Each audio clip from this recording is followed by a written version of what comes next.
Ever since Ford Motor Company began selling its Model T in 1908, few pieces of technology have been as important to car dealer profit margins as the DocuPad.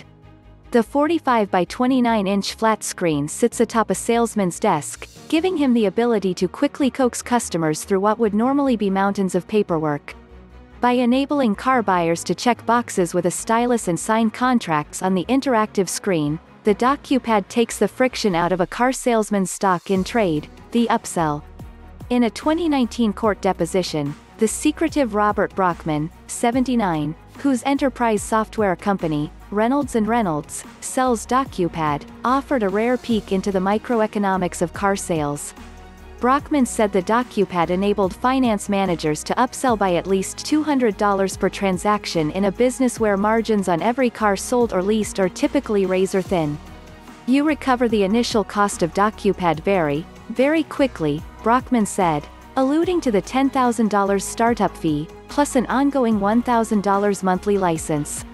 And then, from that point on, it is a massive generator of profits.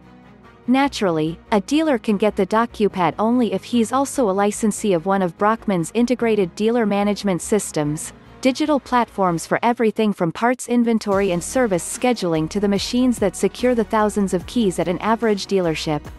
When you have thousands of captive dealers locked into multi-year contracts, those fees turn into $1 billion, with annual income estimated to be $300 million. And Brockman controls 98% of it through an offshore trust, a stake worth at least $3 billion.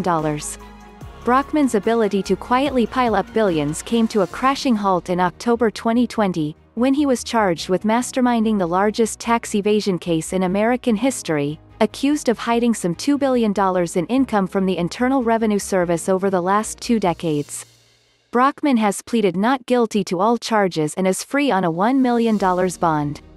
Neither Brockman nor his attorneys have responded to Forbes's requests for interviews.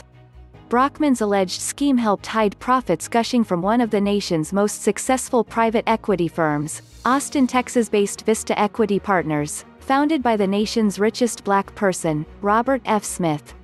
Last October, Smith signed a non-prosecution agreement with the Department of Justice and confessed to what would have been a host of tax felonies tied to secret offshore accounts set up at Brockman's behest. Starting in 2000, Brockman committed $1 billion in capital to Vista's first fund and taught Smith the ins and outs of running an enterprise software business. He continues to hold large interests in several of Vista's $73 billion in private equity funds. Smith has already paid a record $139 million to get the IRS off his back and agreed to cooperate with investigators in the case against his one-time benefactor and mentor.